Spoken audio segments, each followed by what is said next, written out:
listening to The Truth Tonight. I'm Roxy, and of course, my guest this evening, fabulous Mark McCandlish, and we're also going to be joined by documentary filmmaker James Allen as well.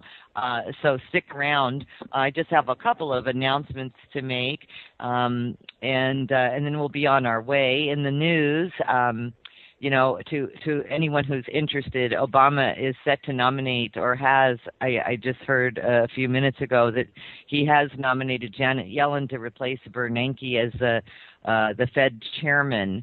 And I find that very interesting with all of the money being exchanged at this moment. And then, of course, the government shutdown. I find it interesting that they're going to move in.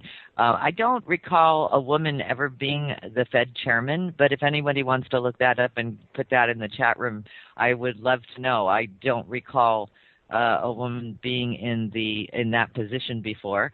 I don't know a whole lot about this Janet Yellen, so I will be covering that story. If you want to look at it at thetruththenight.com in the next week, I will take care of getting the information. But if any of you have it right now and you want to get it to me, that's great. And then as far as the debt limit goes, that we're approaching, and we've been staying on top of this as well. It is 8 days into the government shutdown, and President Obama and House Speaker John Boehner discussed today that they're holding on to their respective positions, insisting the other side has to budge first. Of course, it's quite the debacle. Mr. Obama said he's willing to negotiate with the Republicans over anything, right? But only after they allow Congress to reopen the government and raise the debt limit to end the threat of default. That doesn't sound like somebody who's willing to do anything, does it? Even if Congress only managed to reopen the government for another 6 weeks, Barack Obama said he'd absolutely be willing to negotiate after that as well. What's the point? You know what I'm saying? What's the point? He was quoted as saying, "I will not eliminate any topic of conversation, and I've shown myself willing to engage all the parties involved, any leader on the issue." He said that this morning from the White House during a press brief. The only thing I will say, he says, is that we're not going to pay a ransom for America paying its bills. That's something that should be non-negotiable. Again, what are they doing? It's absolutely insidious, if you ask me, shutting down the government. Shortly after the president spoke, Boehner insisted, quote unquote, the long and short of it is there is going to be a negotiation here at the end of the day. At times like this, the American people expect their leaders to sit down and have a conversation. He says, I want that conversation to occur now. What the president said today was if there's unconditional surrender by the Republicans, he'll sit down and talk to us. So you see, we'll just have to stay on top of this. I'll have a release of a story regarding this as well. And, of course, our topic of conversation today, we're going to cover quite the extensive subject matter, I should say, of UFOs. As you well know, in the last couple of years, this has been quite the topic. Many, many sightings. And as I have reported before, Peter Davenport of the UFO Reporting Agency has been saying for months now that he's just never seen anything like it, meaning the amount of reports that are coming in. We're going to discuss a documentary as well, and we're going to start with that documentary to just sort of enlighten you as to how indeed, let's say, anti-gravity came to be. Does it exist today in the military? And then, of course, for your enjoyment, I'm going to give you the top 10 UFO sightings in the world currently right now. I'll drop a link in, and you can all take a look at that as well. And Thomas, if you could drop that into the chat room, I'd appreciate it.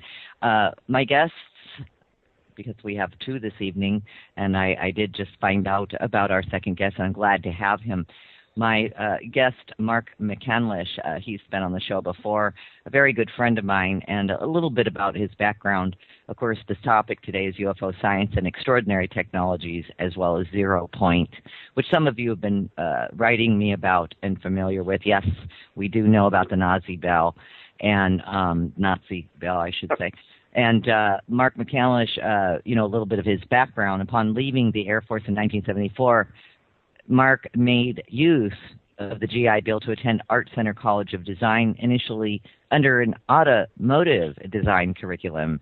He later switched to an illustration major when it became clear that the influx of Japanese imports and its impact on our economy was going to reduce the possibility of being hired at GM.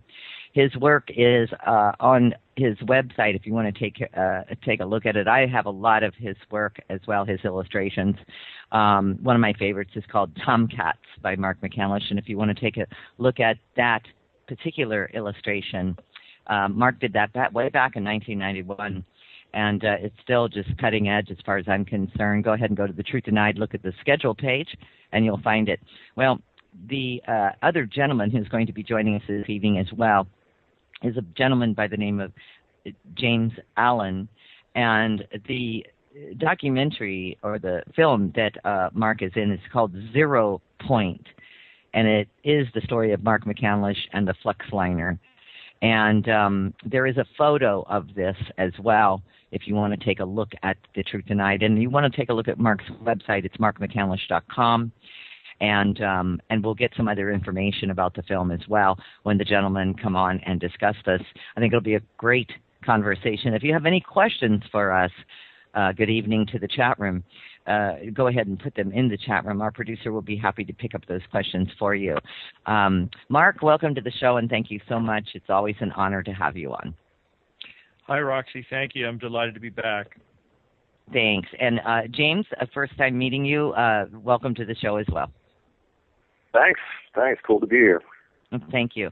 So why don't we just jump right into it while we do have James with us for the first hour, Mark, and then we'll use the second hour maybe to take some questions or continue the conversation. But, can we talk a little bit about how this 0 Point story came to be, or how you met James? And let's start there. Well, I think it probably started with a message I got from James on, I think it was either Facebook or LinkedIn. And, I think it was LinkedIn, yeah. Yeah. And he just expressed an interest in the story and wondered if anyone had ever made a film project out of it. And I had that's not necessarily accurate. Okay, well, let's hear the way you remember it then. Yeah, I want to hear the way you remember it. Okay, all right. I'm sorry, but what I think I was just talking to you about. I wanted to get your feedback on that other movie, the sort of regular narrative sort of Hollywood movie about the test pilot, and the sort of Top Gun at Area 51 kind of story. We were sort of bouncing that back and forth. Mm-hmm. But then we got in more into your story, and then we had that epic 6-hour conversation when we first met. Yeah. So anyway, sorry to interrupt. I'll just bounce it back to you. Okay.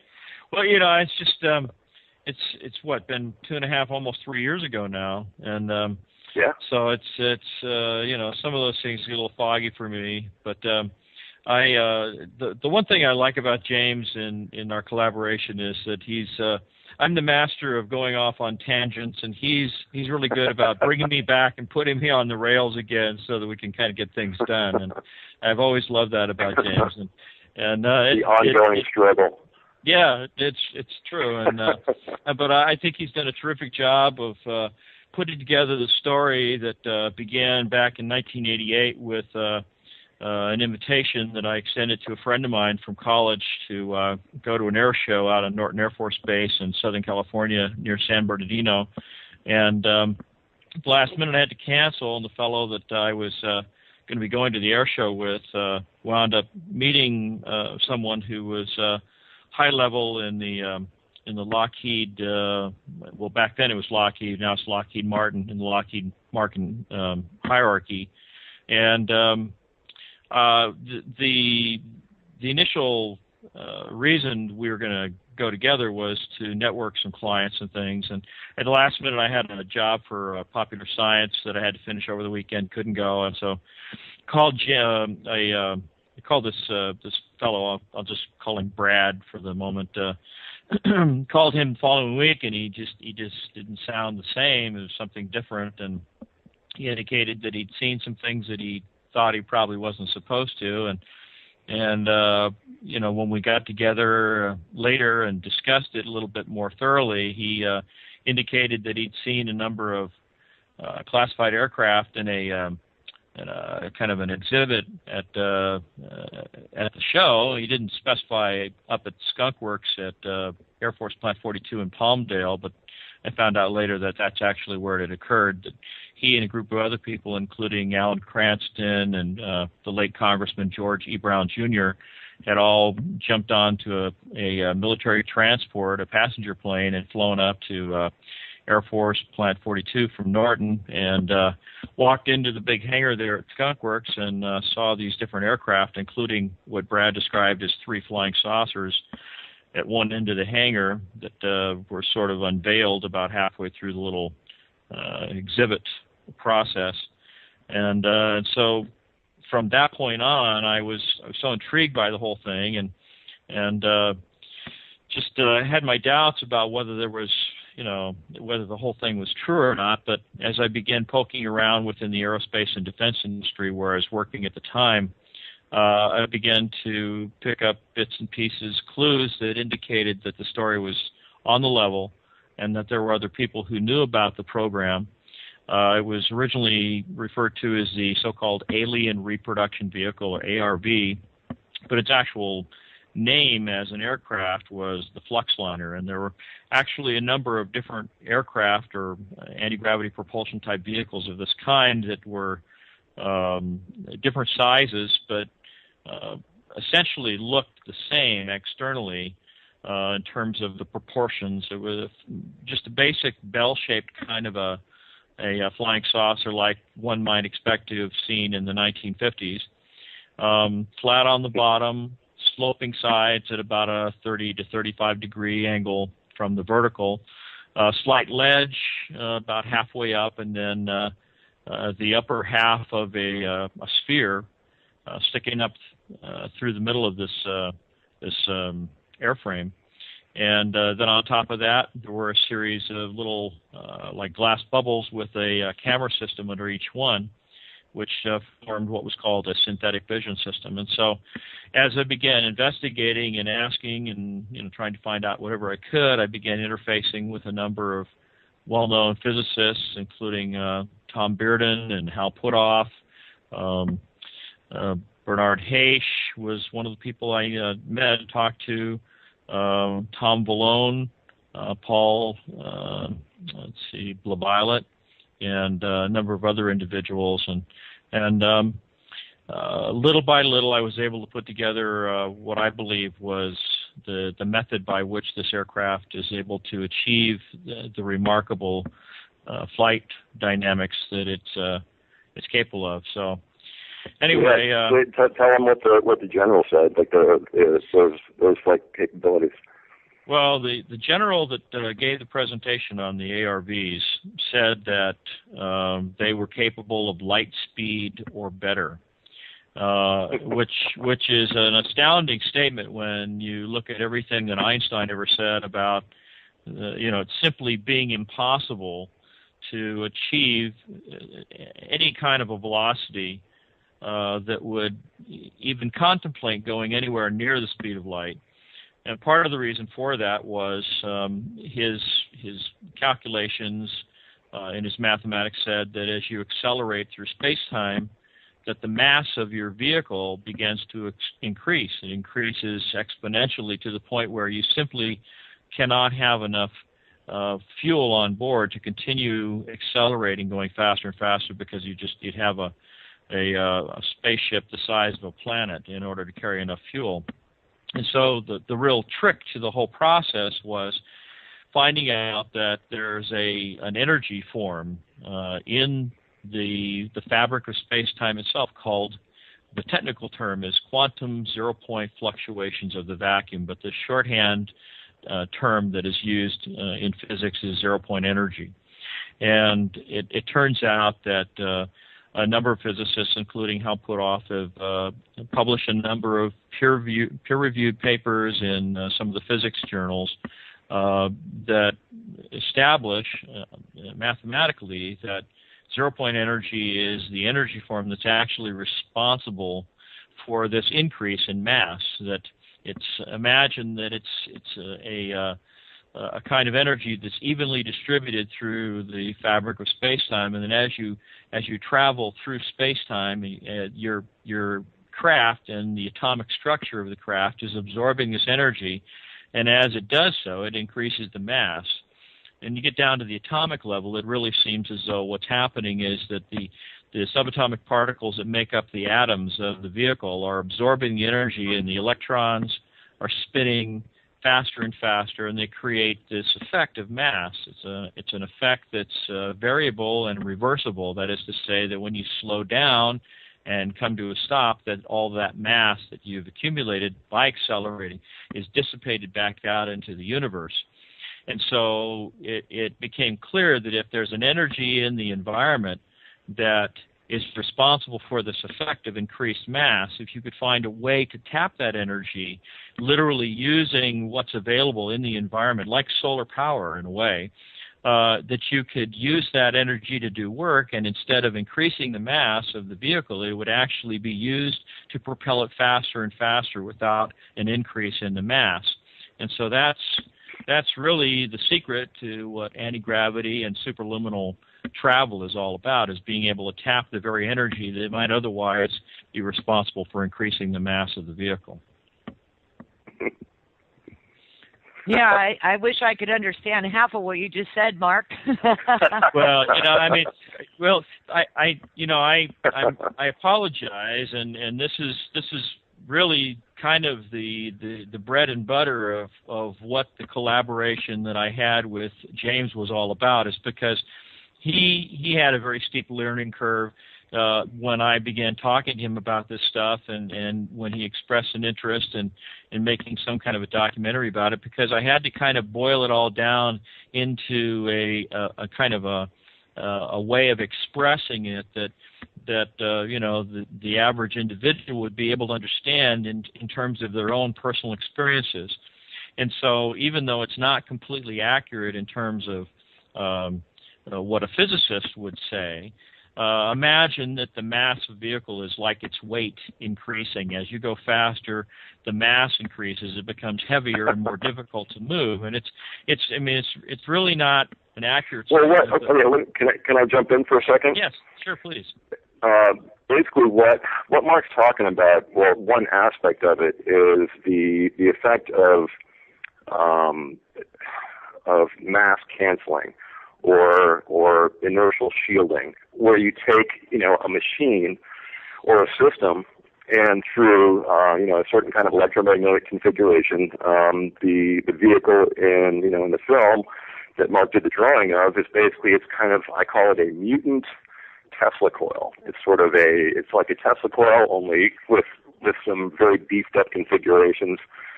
And what that does is it creates a very dense, energetic kind of event, self-contained, that is sort of malleable and controllable by a pilot with a throttle and sort of a navigation system and the synthetic vision system.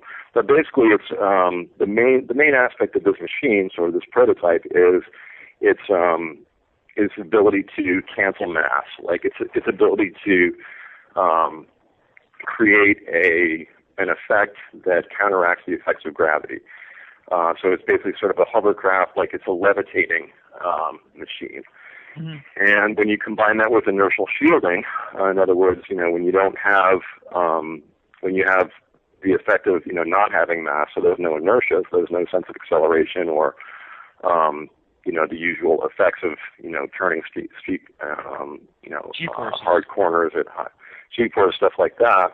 Well, basically, you have a machine that can travel at from what one scientist called at arbitrarily high speeds.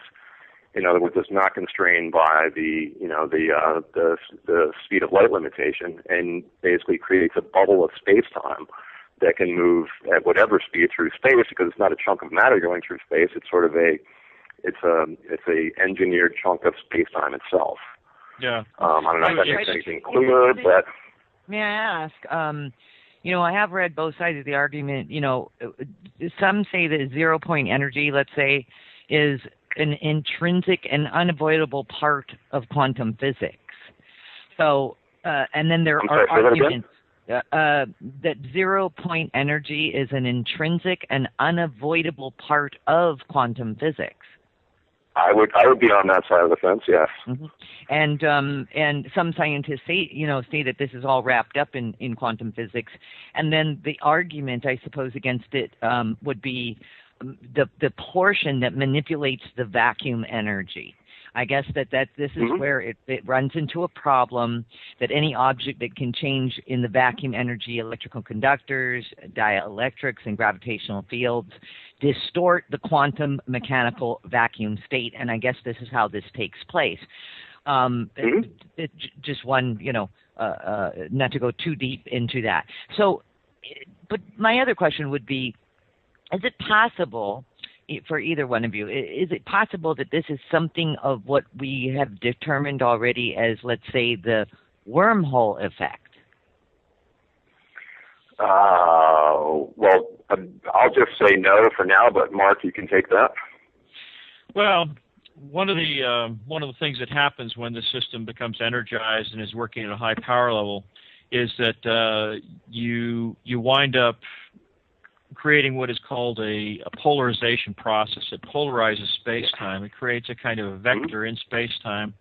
Imagine that you have a large mattress, and you put a bowling ball on the mattress, and then you take a little marble and you begin pushing it in the direction of the depression that's created by that bowling ball, which in kind of a three-dimensional and material representation kind of symbolizes the effect of gravity in the surrounding space-time. And so as you push the marble closer and closer to this bowling ball, it'll begin to reach the edge of that, what would be called an event horizon, but it's actually sort of the edge of this depression, this curvature of space-time that's symbolized by the depression in the mattress.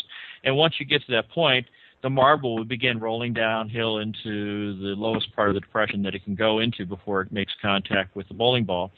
So all the system is really doing is it's creating the effect of that bowling ball, that depression, that curvature in space-time out in front of the vehicle. And so the vehicle is sort of, in a way, it's kind of lifting itself up by its own bootstraps, and it's being drawn towards a kind of artificial singularity, or like a black hole that's sitting out in front of it, but moves along with it as it begins to accelerate through space-time. And the faster it goes, the more of this 0-point energy becomes available to it because of the distribution of this energy form in the space-time itself. And so, it like James was saying, it's a kind of how did he put it?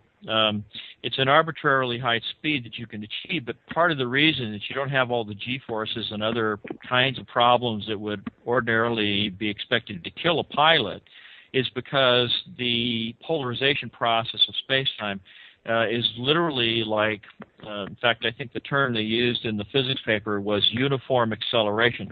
Everything in this dynamically engineered local space-time, this space-time bubble that was described by Miguel Alcubierre in his 1994 paper, is accelerated as one unit. And so there's no sense of g-forces, there's no sense of acceleration. It's just you can look out the window and see that you're going places, but you don't feel anything because everything that's happening in that environment is pegged to the moment of departure. Mark, may I interrupt? Yeah, that's where the emotional feeling comes in. Hold on just a minute. And yes, and we can go into that. But, just as an example that I'm totally relating to at this moment is I remember the first time I ever would get on an airplane with my parents, and I was very young, and I remember we took off, and you can feel when you're still on the ground, you can feel that acceleration of the plane. And I remember when we got up high enough, I kept telling my parents, how come we're not moving? So a very similar effect of what it would feel like it's very similar to an airplane, it sounds like, where you do not feel the movement, yet you're going at, I don't know, 400, 500, 600 miles an hour, but you don't feel it. Yeah. Well, and we're back. That was a nice short break, huh, guys? So, James, if you want to finish your thought, sure. you were going to throw into the conversation, go ahead. Well, one thing, I guess one way I could sort of frame this is, it definitely seems to me like I've met Mark and we've been working on this project and talking about these things for a few years now, but it seems like the physics involved and the science and, new disclosures in, related technology, they're definitely ongoing. And it's a story that, it's not by any means, finished, or, we don't know a great deal of the information of it. So we're still there's still, new things and new connections coming to light. And just as far as what we were just talking about, I spoke with Dr. Tom Malone, awesome guy. I guess him and Mark have known each other for a long time. And one of the things that we discussed, because he's an expert on zero-point energy and applied, applied systems, around these kind of physics. And are you familiar with Roxy? Are you familiar with the work of Thomas Townsend Brown? I don't believe so. No. Oh, you've never heard T.T. Brown? Okay. No, I don't think so. No. Well, I haven't. Well, he's amazing. He basically was a godfather or a grandfather of the study of anti-gravity, like basically electrokinetics and electrogravitics, which is basically he has a number of patents. He wrote an article in maybe in the 30s, saying how I control gravity, and basically he invented and worked, for a number of years within the military and, a bunch of different projects on electrically controlled, gravitation and propulsion, where he would take a disc or a device. There's a bunch of really famous pictures of him, these big sort of flying saucer-shaped things, and he basically proved, in the field, by a number of, concrete experiments, that if you apply a polarized charge to something like a disc with a certain kind of electromagnetic configuration, that you could move the disc in basically any direction you want, and that's called electrokinetics. That's basically, if you have, you can go forwards or backwards if it's pointed up, then you basically can negate the effects of gravity electromagnetically. It's called field propulsion. And so that's, it's a whole different paradigm in propulsion. And so basically T.T. Brown was, a very seminal figure in this, and did a lot of amazing work.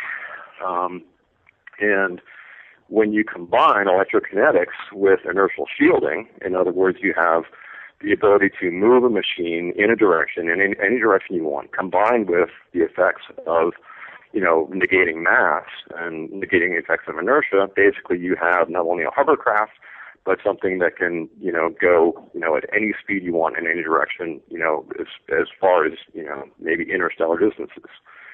So it's the combined effects of, you have a way to get rid of the effects of mass and, inertia and velocity or acceleration, and a way to move something electromagnetically with no, fuel propellant or anything. And that's basically, correct me if I'm wrong, Mark, that's the system that the ARV employs as a prototype vehicle. That's true. That makes sense? Yeah. Now, okay, what is this technology in use? Maybe I should ask this. Can I take that for a second, Mark? Sure, go ahead. Okay, what I think is so amazing about Mark's story, it's so different than just about every other account out there, is basically what Mark is talking about, through his amazing network of, the scientists and the eyewitnesses and photography, Provo, Utah, and all that, is basically what was shown at that air show was a beat-up prototype model that's basically proof of concept for this technology, Well, basically they rolled out, a system, some sort of, banged up prototype vehicles that were probably a decade old or older, just to show the VIPs and, other, brass at the show, like, yeah, this is the basic system, totally stripped down, not pretty at all, but this is basically how it works, and this is basically what it can do. And, in my view, you can guarantee, it's a given that there were incredibly much more advanced systems that were not being shown, at that time in the late 80s. So as far as I'm concerned, what this machine represents is a proof of concept for, yes, we have functioning anti-gravity vehicles. Okay, and Mark, Mark, as far as interstellar, are we traveling to other systems now? Are we able to do that? Well, there were several indications from Ben Rich, who was the head of Lockheed Skunk Works, where he was saying things like, we have the technology right now to take ET home. We have the ability to travel among the stars, and but it'd take an act of God to ever get this stuff declassified, because it gives us such a tremendous strategic and tactical edge. If there ever came down to some kind of a war with one of the other superpowers, that this is our ace in the hole. In fact, I think it was even referred to as trump card technology. But the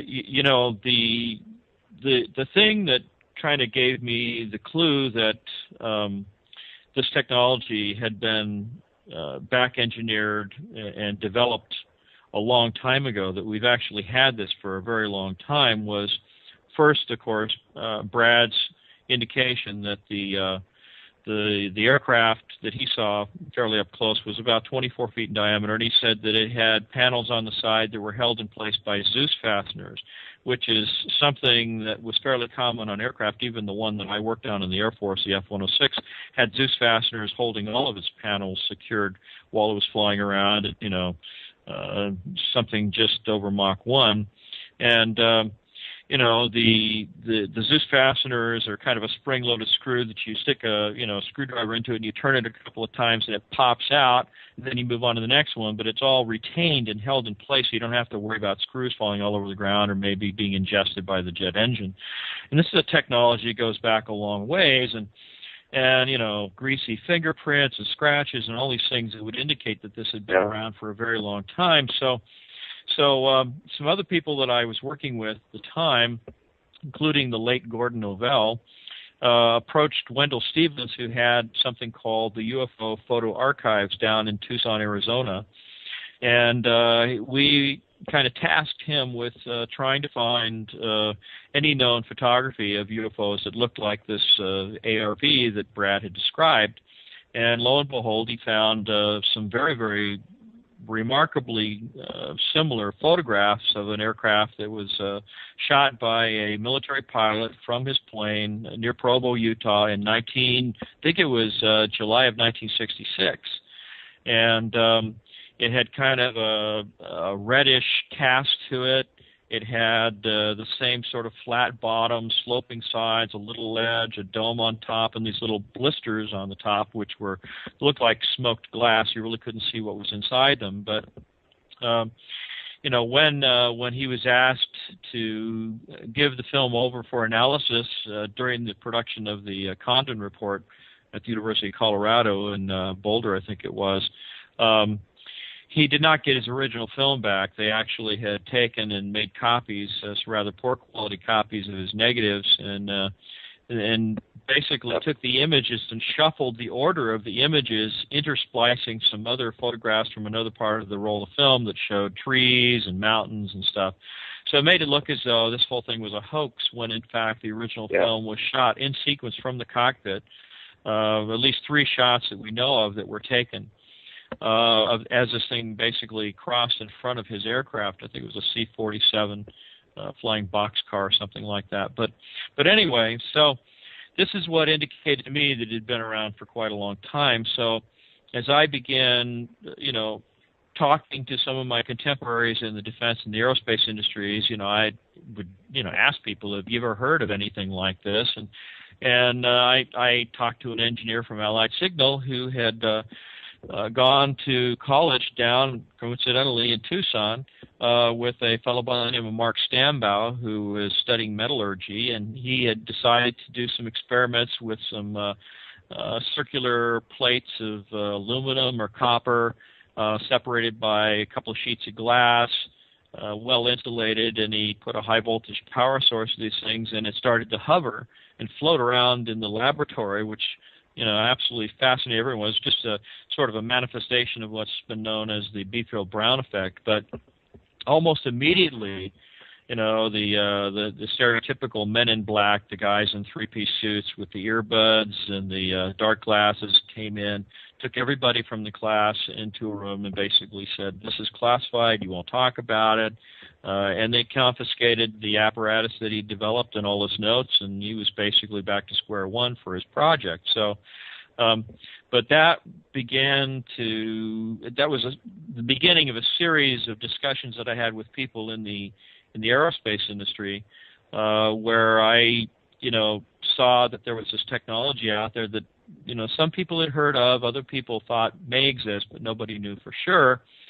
And so I kind of developed a dialogue that I would present to some of my contemporaries when I brought this topic up, something that steered away from all of the fringy type discussions about alien abductions and things like that, but I really stuck to the science and what a terrific tactical system something like this would be if you could do these dramatic accelerations, right angle turns at 9,000 miles an hour, Yep. and this kind of a system, it's not the sort of thing that you would sling bombs under the wings like a typical plane. You could literally fly something at a tremendous speed to a target, open the door, kick the bomb out, fly away before anybody realized what had happened, and then boom, before anybody has a chance to say, oh, what we just saw, they're all dead. And as awful as that sounds, you could see what a tremendous advantage a system like that would be. But when I looked, and actually, I'm sorry.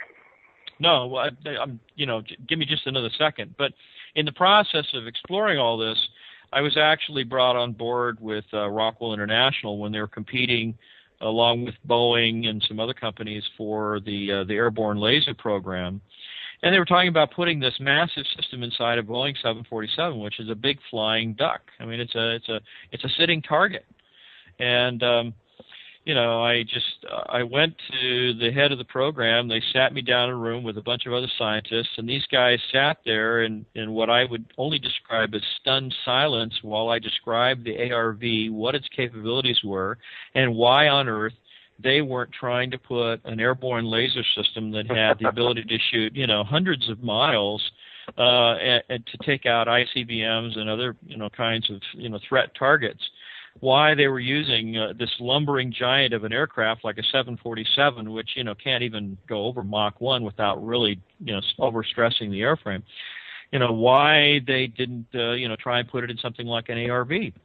And, you can imagine the kind of red-faced reaction that I got from some of these gentlemen. That's kind of exactly, I wanted to sort of frame that a little bit if I could, unless Roxy, is that cool with you, Roxy? Yeah, go ahead.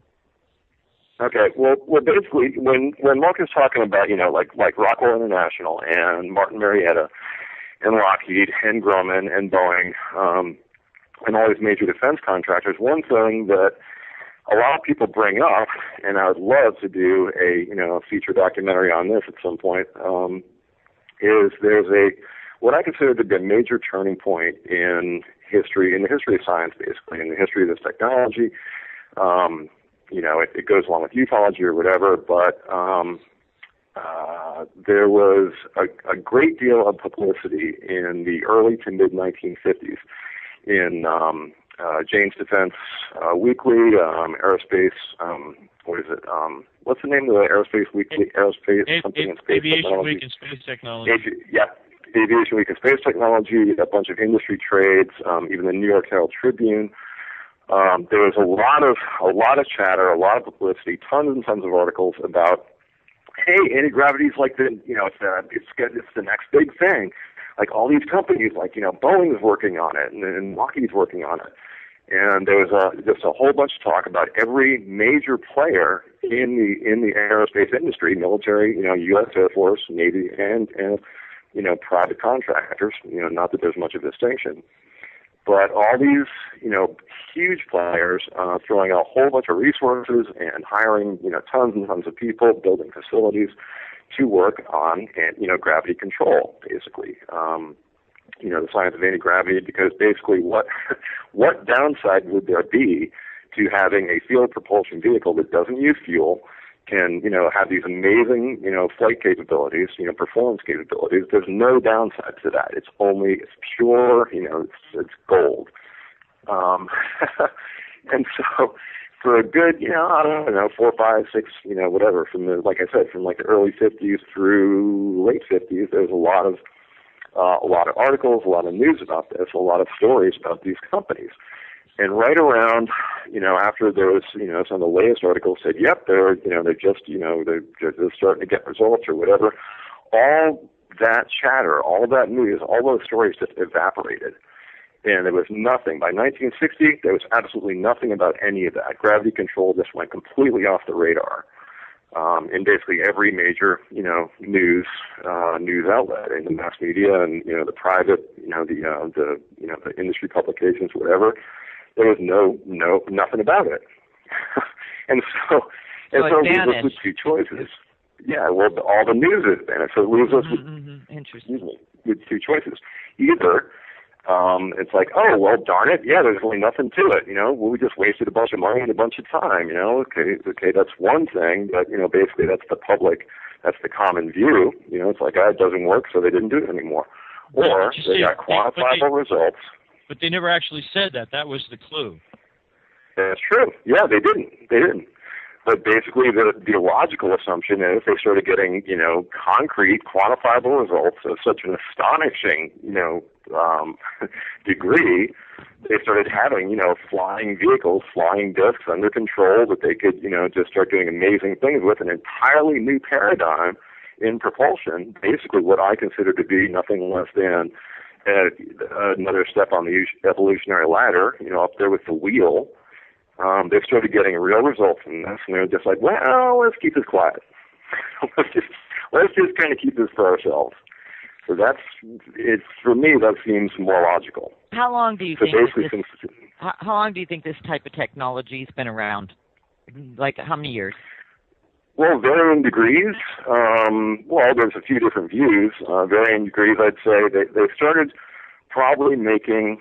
I don't know. I mean, I don't really know, but I'd say probably around 1960, early 1960s, they started making working prototypes, which the 1966 or 67 Harvey Williams pictures showed. That was one of the early Model A's.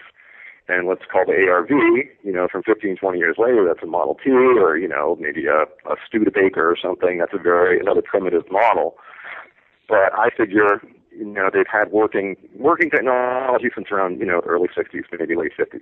And if you consider Townsend Brown's work, the more you dig into that, he basically had working electrokinetic devices back in the 40s and 50s, or, around 1940s. Some of the early experiments with Albert Beefield and Thomas Townsend Brown dated all the way back to the mid-1930s. Yep. That's when they first discovered that effect. Yeah, and they talk about him doing a demonstration for the Air Force, Pearl Harbor demonstration, where he flew these things like big discs charged by a lot of electricity, very high voltages, doing this high-speed obstacle course at hundreds of miles an hour. It just freaked out the military brass. They're like, okay, let's just let's compartmentalize this real quick. So, yeah. Exactly. Now, when you guys mentioned as well, Mark, that, in the beginning of the show, you mentioned that the ARVs, the Alien Reproduction Vehicles, were reverse engineered, all right? Right. When you say reverse engineered, are you talking about reverse engineered ET craft? Is that what you're saying? Yeah, I think that's where the name of the vehicle came from, Alien Reproduction Vehicle. That's an option, isn't it, Mark? Yeah, well, it was certainly the implication. I mean, they said it with a straight face. It wasn't something that they snickered about when they said it. But getting back to that little meeting Right. where I suggested, putting the strategic type of a laser defense system in an ARV, the thing that I found so amazing about this was what the head of the program said to me. And he said, well, because of the compartmentalization that occurs in the defense industry, he says, we may have a great system over here in the way of a laser, and somebody over there might have a great system in terms of a propulsion system. He says, but you can't go and invite yourself into someone else's program. It's up to the Department of Defense and, the Joint Chiefs of Staff and that sort of group to put these groups together to say, okay, let's combine and start a collaboration between these two different contractors. But he said that had never happened. And so, but there are also documents like going back to the ET thing. There's if you go on majesticdocuments.com, there's a crash retrieval document. Purportedly might be it's been verified as a pretty good chance that it's real, and it talks about a crash in 1947. Might have been Roswell, might have been another related crash. But with the same kind of configuration. Maybe you could talk about that as far as, the actual crash retrievals that show very similar configurations as the ARV, going all the way back to the Vimanas and, those systems. Well, it's funny, too, because even the sightings that had taken place down, it's kind of strange because my dad was in the Navy stationed out of San Diego when I was a little kid.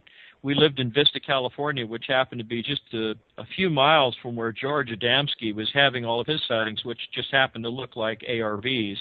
And that was in 53, 54, if I remember correctly. But the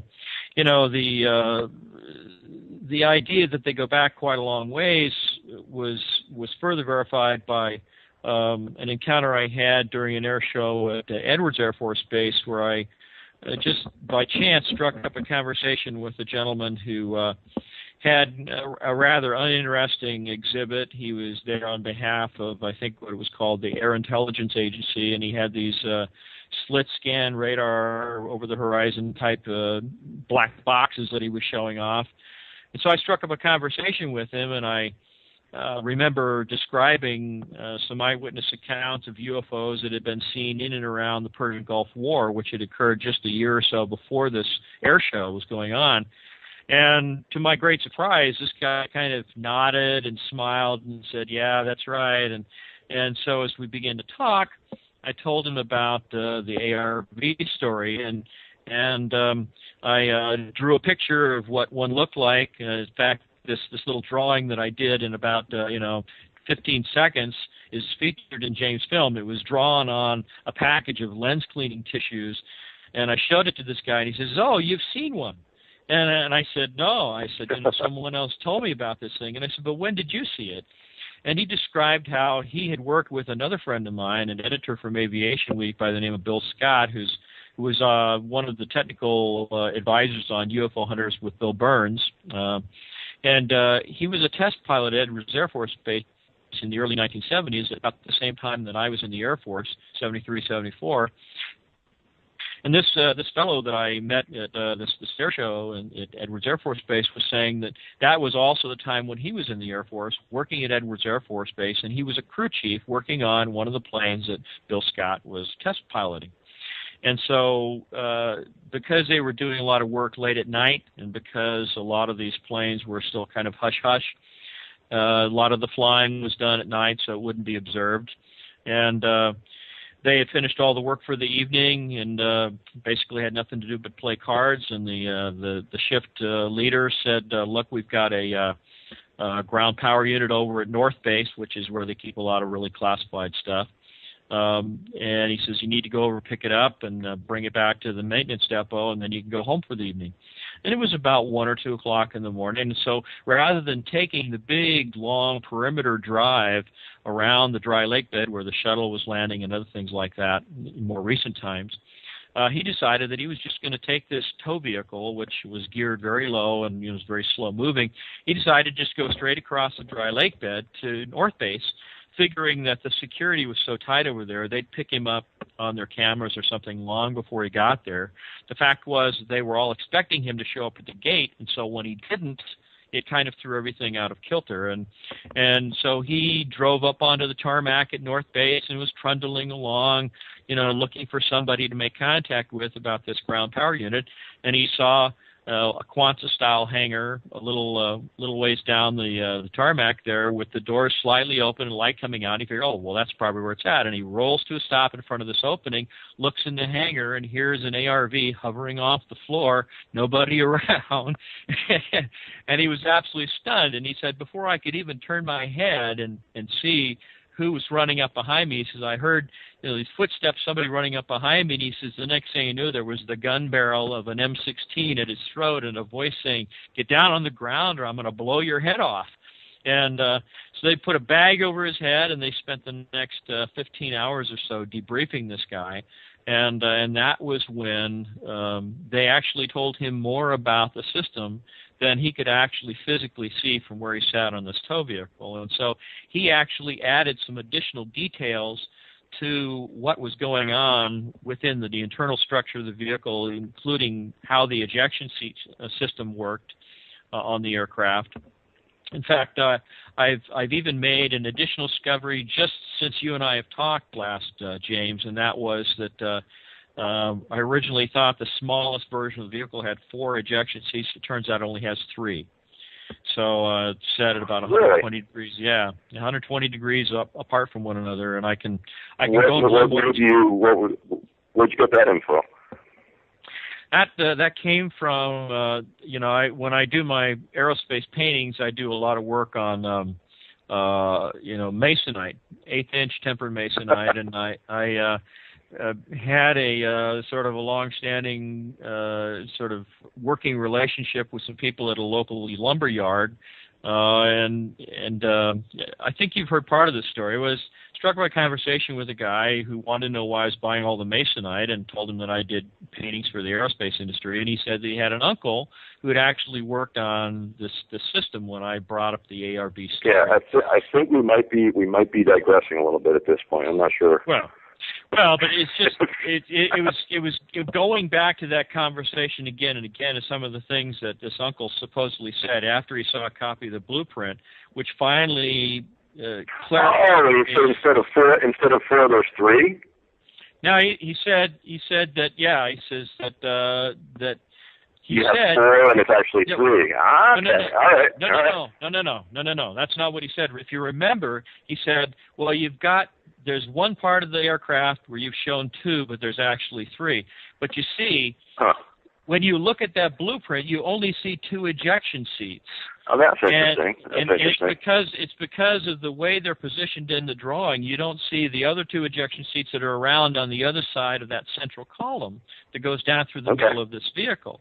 And so when I started thinking about all the different things in the system that were absolutely essential and couldn't be changed, and I thought about what was visible to him as an observer, I realized that one of the problems that I had pretty much been sort of dwelling on over the... Hey there, welcome back, and we're on the top of the second hour now. I know a lot of you join in during the second hour of my show. So you might want to stay tuned. I know a lot of you that are very, very interested in asking some questions, and you've sent me quite a few of them already. I certainly appreciate that. Listen, we're listener-supported here at Revolution Radio, over 68 hosts around the clock, and we just want to thank you so much to the listeners for keeping us on the air for Free Speech Radio, etc.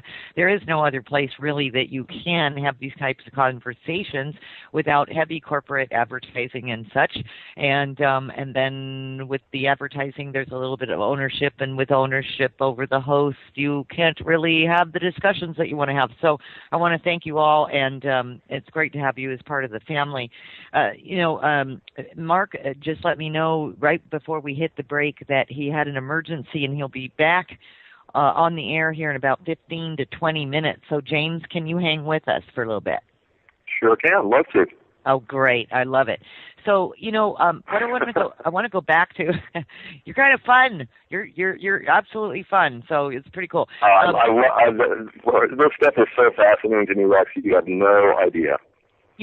Have you always been interested in this like all your life since you were a little kid? Nope.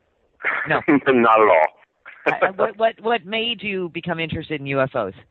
I mean, did you see something Well, happen basically, to you? well, there was a very I've always been interested in, like a little bit in physics, but in astronomy and the science and exploring space. I actually have a history in game design, and one of the games that I've sort of worked up the concept is sort of exploring a solar system with a super accurate model in a very, very advanced, sophisticated game engine of our solar system, with all the planets and all the moons and their gravity and their atmospheres and their relative orbits and all that. Where basically it's sort of a treasure hunt kind of adventure game, but you also have a super accurate physical model or super accurate model of our solar system, where you explore, and basically the better you do in the game, or the more information that you learn about the real science of our solar system, the better you do in the game.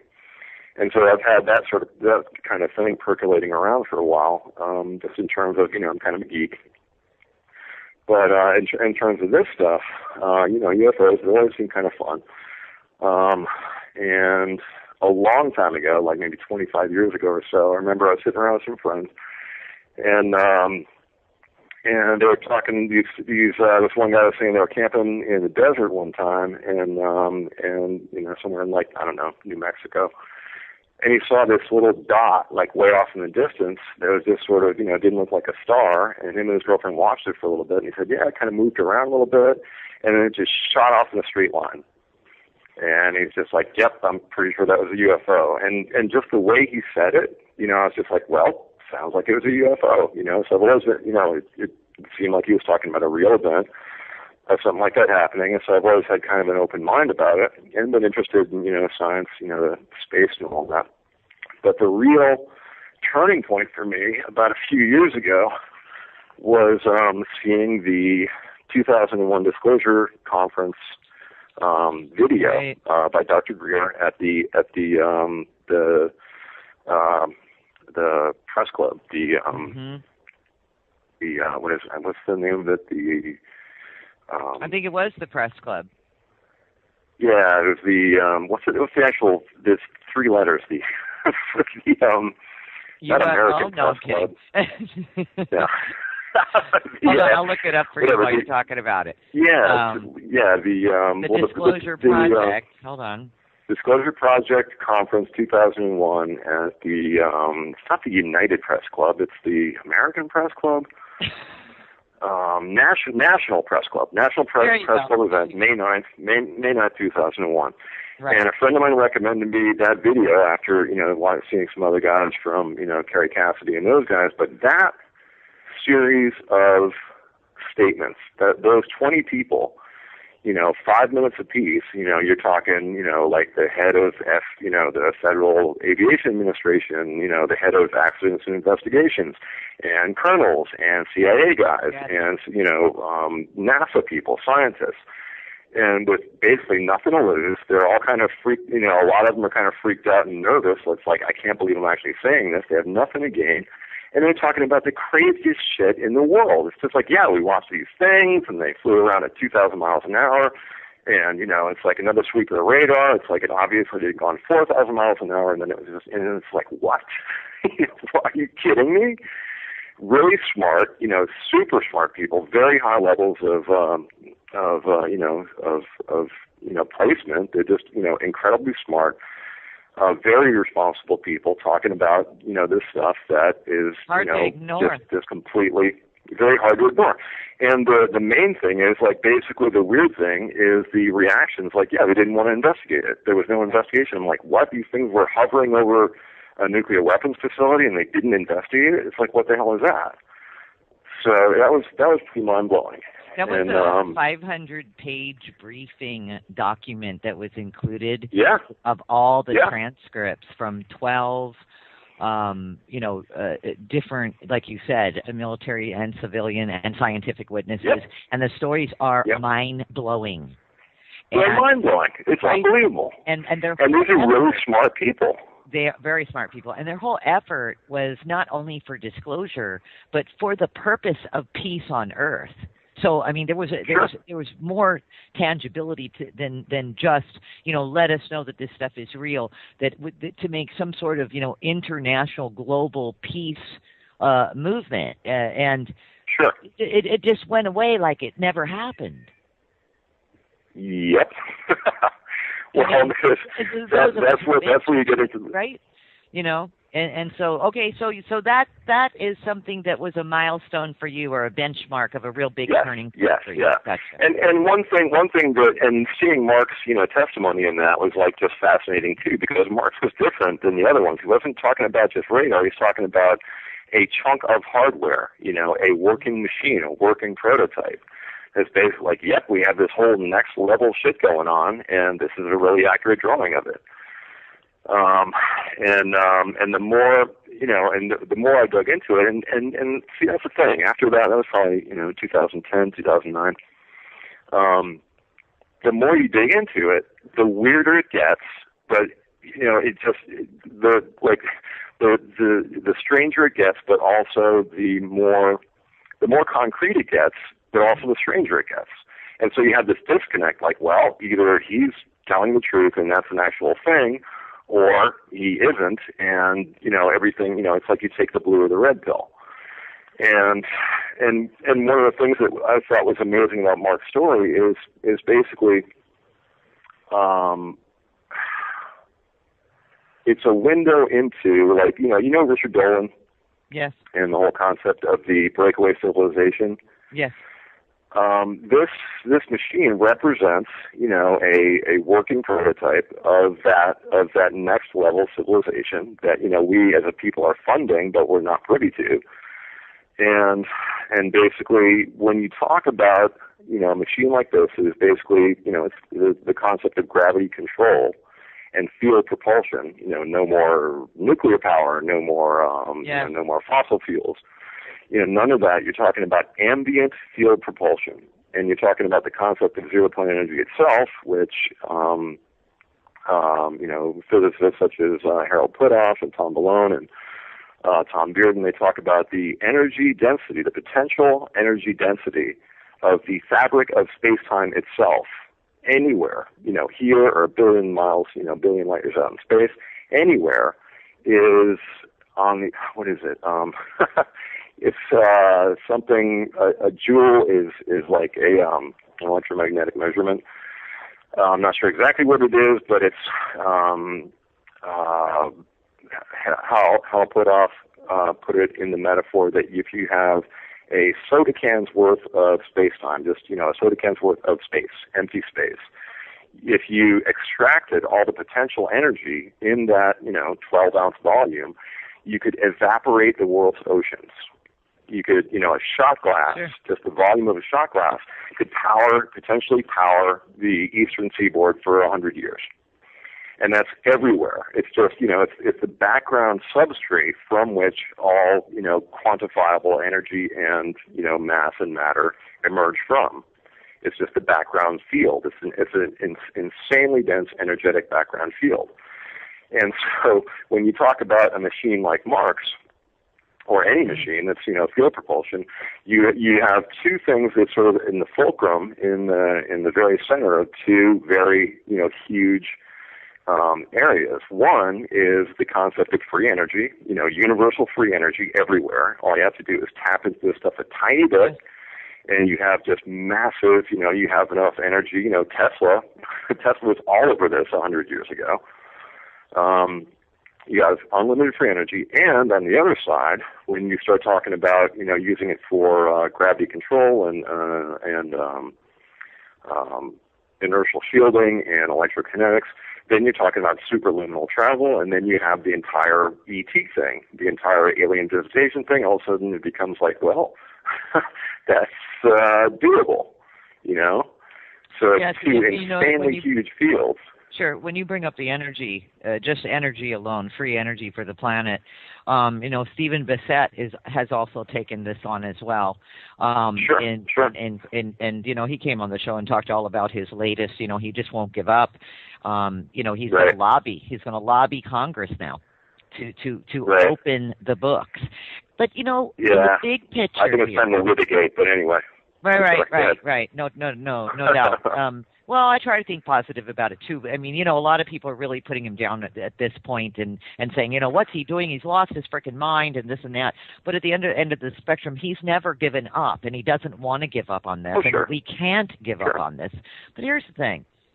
In the big picture, like what you just took us through, the whole idea of ET and free energy and interstellar travel and all the rest of it. And you said something very important. You said we, the people, are funding but not privy to the information. We're funding it, but we're not privy to it. And you make a good point, because what this has been doing is holding us all back as a planet. Of course. We cannot move forward. The way I look at it, and that's what I think there's a certain myopia and maybe sort of idealism that people. I'm not sure why. Maybe I'm just more cynical than most people or whatever. But basically, oil is insanely profitable, as is warfare, as is waste, and, just Correct. Global environmental destruction. All that is insanely profitable. Keeping so everyone in control. Yeah, of course. And so when you have a power structure that has that as its main source of power and control, then it's when I hear people say, we have to come together as a species and sort of evolve and open our minds to these things. It's like, no, we have to actually fight the motherfuckers that are keeping this from us. It's like I'm sorry, by whatever means necessary. It's like, no, you have to, there are people that are doing this. Their whole job is to keep the status quo maintained at whatever, by whatever means necessary. It's not like, us changing our minds is going to do anything unless we actually start, somehow, whether it's through a leak or whatever, somehow begin forcing the issue like, look, this stuff exists. We're tired of, giving the military and industrial complex, $100 billion a year and not seeing any results. It's about time you started, letting this stuff out. Well, yeah, and there's a number of ways that it can be done. Hold the checks back for one. Don't pay your taxes. Don't pay. If they don't have the money. If they don't have the money, I mean, there's a lot going on in the world right now. But you said something interesting as well, as far as the paradigm shift of consciousness, the paradigm shift in which the way people look at things on this planet. For a very long time, we did look to government. We did look to our higher-ups, so to speak. We did look to them for the truth. Well, a good thing that is starting to happen now, and we are evolving conceptually on this, is that we no longer are going to the liars to get the truth. We know they're liars. Yep. So this is a good thing. Yep. And we're taking it upon ourselves to explore. We're taking it upon ourselves. I mean, look at all the internet radio stations, just internet radio stations alone, putting all this kind of information out, not being adhered to by any of the laws, any of this, any of the free will, information highway, if you will. I think it's very interesting, because I also think on the flip side of that is that we would not be able, none of us would be able to put the information out there that you and I are talking about right now if they weren't allowing us to. That's true. Yeah. What if we're going to go there, what if disclosure is all about us? We had the experiences. We know what's going on. We got their number, so to speak. And once we get to that certain tipping point, then it's the Pandora's box can be opened. Mm-hmm. Very possible. Well, I think there's, these are not stupid people. And you figure, by whatever methods, disclosure is imminent. Richard Dolan talks about this, Stephen Bassett does, everyone, obviously things are going to change. And so I figured they've probably figured out, contingency plans for, sort of a sort of staggered rollout of this kind of information. Where, it's like they're not going to be getting rid of any kind of, internal combustion engine, at any time soon. But there's one thing that's an interesting sort of, it was sort of an epiphany. I call it it was my barbershop moment. about 6 months ago, or 8 months ago now. I'm sitting in a barber shop, and I've been doing a lot of research on the superluminal travel and things like that. And have you ever heard of the Alcubierre warp drive? No. Okay. You might just jot it down, check it out. Alcubierre warp drive is basically what I talk about in the film. It's a method for, not violating Einstein's theory of general relativity. Right. It's a method for superluminal travel at, interstellar distances at faster than light speeds by Miguel Alcubierre. And that's been, basically it's a brilliant theory. It has, some flaws in it, but it's been bounced around ever since. I think he wrote it in 1997. And it's been held up by, tons and tons of physicists about being a possible way for, to get around this, this is a way mankind could possibly go faster than light and visit other galaxies and stuff like that. But it's been way off the radar. But I'm sitting in this barber shop, and I see a popular science magazine, and it has these big rockets on the cover, like super amazing rockets can go bigger and, farther than other big amazing rockets have ever gone before. And just that'd be thrilling, if it was 1968. But I'm paging through it, and, not buried, but kind of in the middle of the magazine, Popular Science, is an article about a guy named Sonny White at NASA Eagle Works. It's like NASA Advanced Propulsion. And it talks about him using, doing research into making a small instance of the Alcubierre warp drive at NASA. It's like, and it's basically, it's a bunch of articles that have been online on Wired and Huffington Post and, other websites and other publications, in the New York Times about NASA's looking into superluminal propulsion. And so that's what I figure. It's like, okay, if I'm reading about this in Popular Science, right. And, and I've seen it in a half dozen other places since then. It's like, okay, in my view, they've had this technology since whenever, 60s, 70s, 80s at least. So they're starting to sort of just talk about it now and just sort of break the ground, maybe to, see what kind of reaction there is or whatever. But they're basically, just sort of, this is a part of a very controlled rollout of this, disclosure to the public. Yeah, and that's no doubt. I mean, if you've been lied to for so long about so many different things as a, humanity, right. Let's say, right? You can't just turn around one day and that's all in one day, from the White House steps, let's say, in the United States, and say, right. Hey, check it out. I want you to meet my friend who I've known for years. He's from another galaxy, right. Mr. Alien Being. Right.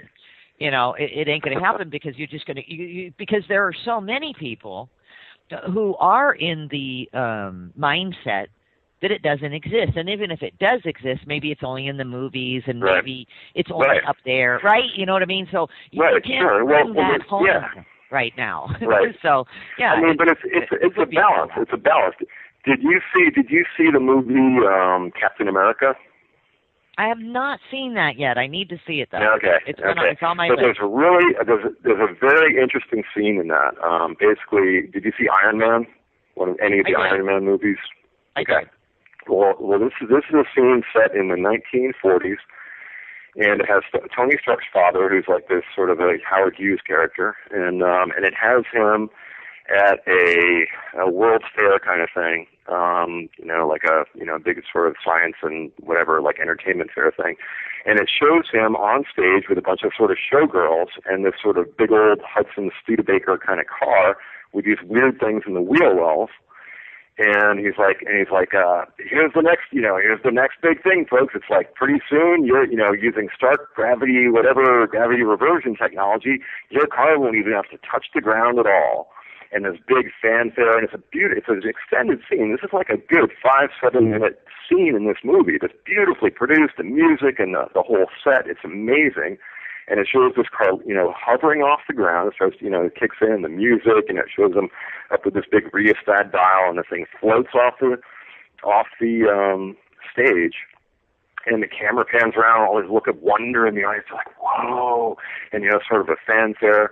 And then, of course, I was waiting for this. Like the things start to short out, like the little devices in each wheel will start to short out, and there's a little explosion. The thing crashes down to the the stage, and Howard Stark, the big man on stage, he looks all embarrassed, and the camera pans around with the whole audience just laughing, ah ha ha ha.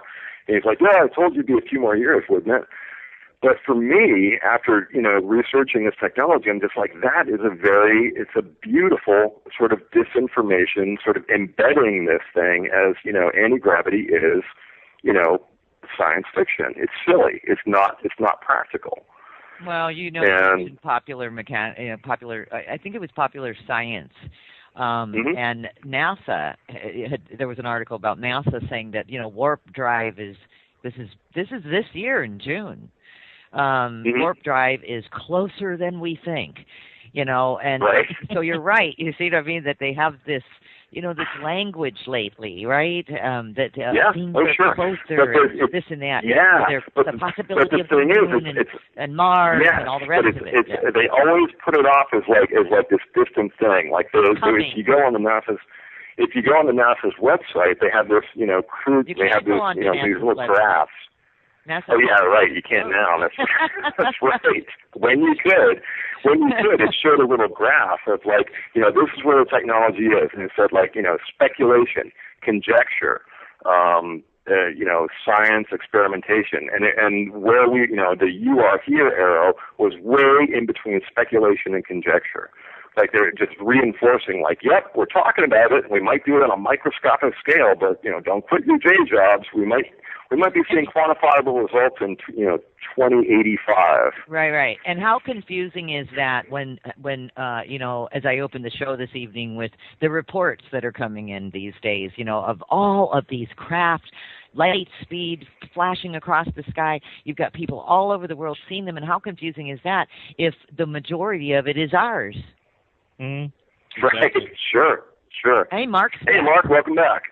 Yes. Well, I'm happy to be back, and I apologize to you and the audience for. Is everything okay, Mark? Yeah, it is. It was one of those things that was unavoidable. I can go into it with you after later. We're off the air. All right. Yeah. Just want to make sure everything's okay. So I'm here.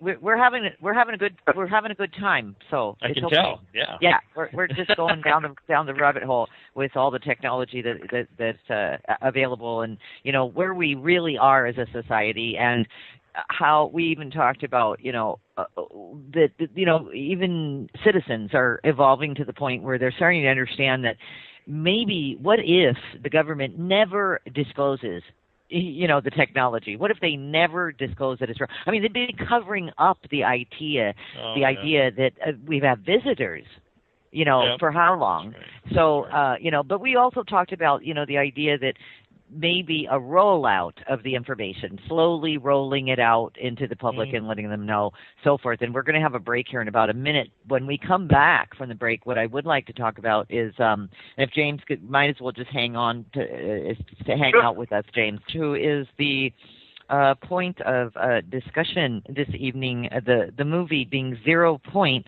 or the film, I should say, the documentary film, 0 Point, the story of Mark McCandlish and the Flux Liner. We've been discussing that with the filmmaker himself as well, James Allen. So let's talk about the film. Is the film out, guys? No, it hasn't been released yet. Okay. We're actually in the last stages of post-production. Actually had an unsuccessful Kickstarter campaign. But basically going to be using whatever resource we have over the next few months. There's going to be sort of a soft release on the 25th anniversary of the air show where it was first seen. That was November 12th, 1988, and this is going to be November 12th, 2013. So it's the 25th anniversary. There's going to be an online release of that. Still trying to figure out sort of the mechanics of that. And then another round of post-production, and we're going to submit it to the EBE Film Festival for the UFO Congress and basically get as much sort of release and exposure for it as we can after that. Excellent. And I will say this, if you have any advertisement for the film when you do launch it, or you go into another campaign, let's say both of you, I'm more than happy for free to advertise any of that information on the front of our website. We do help people out occasionally, so we're happy to do that, and I'd love to get the word out, whatever you guys need. And and that sounds great. Absolutely, no problem. Always my pleasure, Mark. Anything for you. So, what was your favorite part, Mark? Do you think of 0 Point for yourself? What was what part of it makes you feel the most passionate? That's a great question. Yeah, I'm actually kind of stumped because I kept thinking every time I watched it how goofy and I looked like some kind of nutty professor talking about all these, strange topics. But it's just we put the film together in terms of I think we had 2 days of interviews in a hotel room and in a little sort of conference room we rented from what was the Rack Shack or the Yak Shack or whatever it was called here in Reading. Coffee shop, yeah. Yeah, it was like kind of like people are sitting around talking about marijuana laws or something around the corner, and we're talking about UFOs in this little conference room. But I think the thing that was most enjoyable and satisfying about the project for me was being able to kind of lay the whole story out, and not only the chronology but the technology, and be able to try and describe it in a way that people will maybe understand and try to appreciate the fact that this is something that exists. It is out there. I mean, even Peter Davenport has expressed a high level of skepticism when I've talked to him about this on the air and in other programs I did quite a long time ago. But I think as time goes on and more of these sightings occur, people are going to begin to realize that there's either somebody on this planet that has some really extraordinary technology, or we really are being visited by extraterrestrials. And I think it's going to come down to the governments of the world having to choose between admitting the ET presence or just saying, well, yeah, we do have it, but we just didn't want to tell you because it's so secret. So sooner or later, I think they're going to have to crack the egg and they're going to have to let the chicken out, and this will be it. But in terms of increased sightings, you were mentioning that before, the things that Peter Davenport had mentioned, just the unbelievably high number of sightings that have occurred over the last year and a half or so. Yeah. I've actually had a number of those sightings myself, and I can tell you with a high level of confidence from where I'm sitting here in Reading, there's a mountain range to the west of town. And I began to, work late, take the dogs out, watch the sky, have my binoculars handy, and I would notice what appeared to be these unusual-looking meteors that would come down out of the sky, sometimes leaving segmented trails, which is something that just doesn't happen with meteors. And they were all converging on the same position on the horizon, which made it very, very clear that there seemed to be some either point of interest or some point at which all of these objects were converging, some kind of a base or something in the mountains. But then I started making note of the time at which these things were happening. I would go every night, same time, and I began to see a pattern. And that was when I knew with absolute certainty that what I was imagining might be possible was absolutely true, because every Thursday night, actually late Wednesday night, early Thursday morning at 2:22 a.m., 3 weeks in a row, I saw the same thing come down out of the sky from the same position in the sky, going towards the same point on the horizon. I mean, statistically, that's just impossible to calculate. It is so improbable that you would see the same. And also, I have to say, it was just an astonishing feat of digression from the original question as well. See, there you go. That's why I love James, is because he is right there to remind me every time how I get off the tracks, and it's you have no idea how much I had to. Go ahead. I do. I've spent many an hour on the phone with Mark, and he can talk about just all sides of a coin, which is Yep. Incredible mind. And then of course I do the same thing, don't I, Mark? Right. Yep. I know. Say, Mark, but as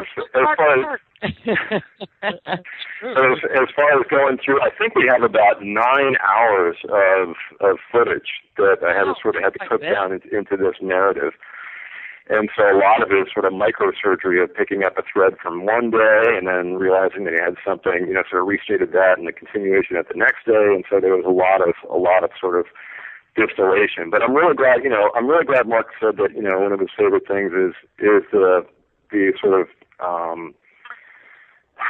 the overall picture, sort of the big picture of, his story and what it represents. And one thing I have to say is one of the reasons I decided to do this film in the first place, and one thing that really impressed me, with Mark and his story, is the fact that it's not just him talking about something his friend saw, it's the network of, very high level, high quality, brilliant sources that he sort of constructed into this network between, the scientists and the historical UFO photos and the, patents, researching patents and what NASA's been doing, and, Tom Bearden and 0 Point Science, and, the entire network that he put together is just this very solid foundation for saying that, yes, this is real technology, this is how it works, this is plausible, method how they put it together, how this happens, how that happens, how it fits with, within this entire bigger picture.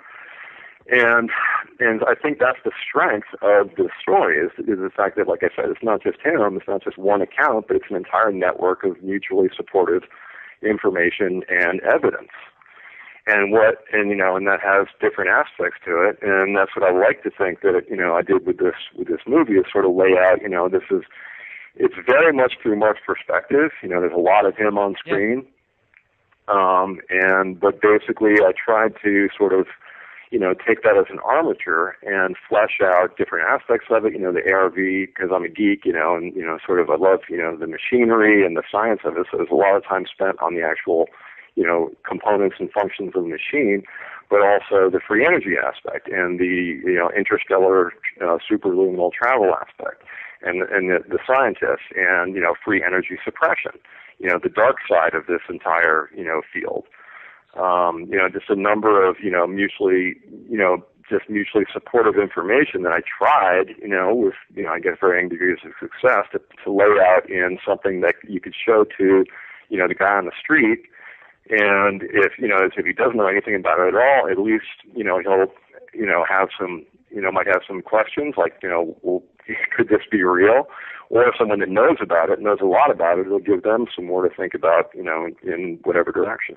I think it's brilliant in the way that it's bridging a concept that people do know about, which is energy, and a concept that people are very, is it real? Or not, ET contact, UFOs, this and that. So it's bridging the two, but it's a long-standing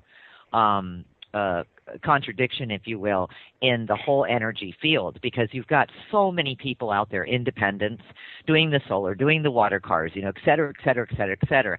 And, nobody has ever seemed to be able to beat the oil monster, if you will. So the fact... It's just the biggest and strongest corporations that own the world are the oil companies, and you just don't argue with them, if you know what I mean. So, in order for us to move forward, there has to be, you're taking out a huge industry.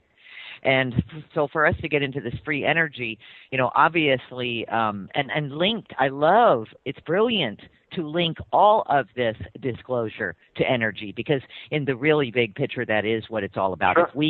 If we can fly to the moon in 10 minutes and back, we've got free energy. Yeah, right. The thing is, I think people in the oil industry, they get all up in arms and worry about this stuff. I'm sure there's probably conference rooms filled with executives where they talk about some new breakthrough and how it may be a threat to them. But, I think that, pound for pound of crude oil, they make a lot more money on plastics and pharmaceuticals than they ever make burning it in gasoline engines. So in a way, we're actually giving them a chance to up the profit margin on their product by allowing them to use it for something else while we go off and create cleaner, healthier forms of energy that won't have the kind of impact on the environment that the current paradigm does. The thing that I think people talk about free energy as though it's just something out there that's ready for the taking. And in reality, solar energy, using photovoltaic cells or, solar panels to collect sunlight and create electricity, that's a kind of free energy, but you have to have that technological apparatus that will bridge the gap between where the sunlight is energy-wise and the electricity that you can actually run a motor or a fan or, the air conditioning in your house, whatever it might be.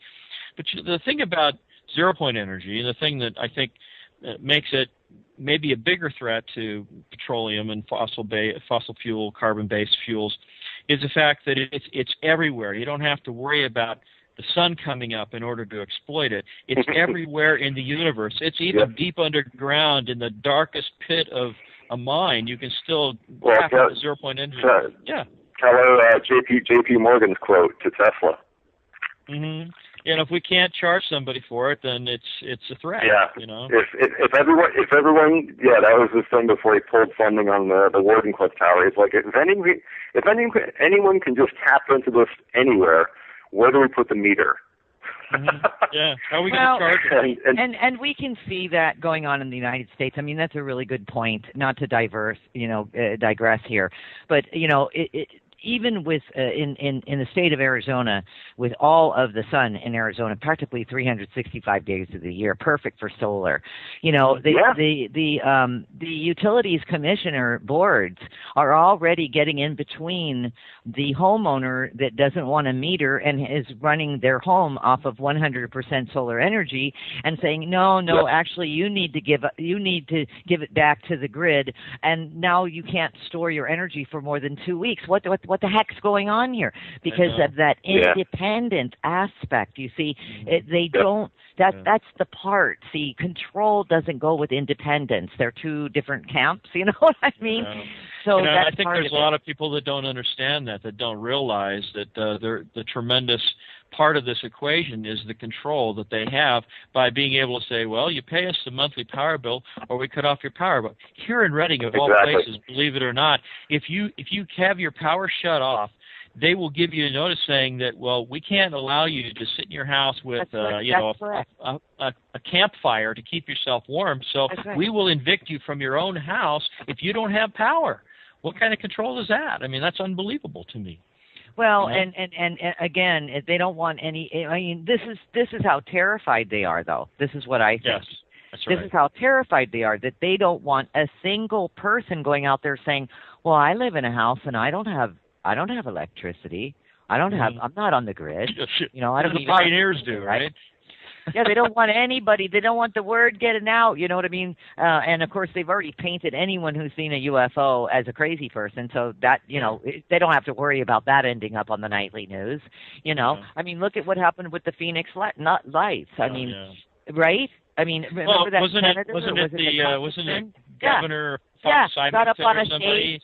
Yeah, made fun with an alien being dressed up in a costume. Yes, it was ridiculous. And 2 years later, he actually comes forward and says, well, yes, I did see something myself, but I was sort of obligated to make fun of it at the time. And I mean, that was quite a revelation, I thought. It's a bit sleazy, if you ask me. Yeah.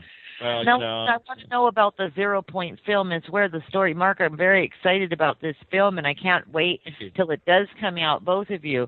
And I'm going to host it on my website as well when it comes out. But I want to know, we have, I really do. Do we have any trailers available to the public? Anything for the public? Yeah. I could email you tomorrow. I could email you a couple links to a trailer and an excerpt or two. There's a couple up on YouTube. I don't have them right in front of me, but I can email them to you. Maybe Mark could get them and you can get them to me, because I'm going to do an article about this show. This is what I do. Okay. So I'll put all the information in there so everybody can get to it. And believe me, they just let us know that right now this show tonight was number 10 on a live stream, and that's huge because we're competing with 1,100 other channels. So my gosh, that's cool. Yeah, you guys just made history right now. Now we're 9. We're number 9 now. Yeah, it's amazing. Congratulations. So, a lot of well, congratulations to you guys. It's been an interesting conversation, and I think that's why people tuned in. I wish you the best of luck, both of you, with this, and I'll definitely continue to be in touch. The other thing is I was going to offer to both of you is when the film does come out, because I think it will, and you will reach your goal with this. When it is released, perhaps after the first month or so that it's out, I would love to have both of you come back and talk about any of the. I know that you've hosted the movie somewhere. I was reading somewhere. I did a test screening, and it got. Yeah, I did a preview and did a screening here in Savannah at a coffee shop. Nice. And that went pretty well. It was, there was a few skating reviews and a few sort of ecstatic reviews that sort of cancel each other out, but the baseline was, favorable, and people liked it, and a few people, they seemed really interested, and the information, came across okay. And so it was pretty encouraging as far as, it tells the story pretty well. And but basically it's just taking Mark's, unbelievable, whatever journey for, between like the mid 80s and, present day basically.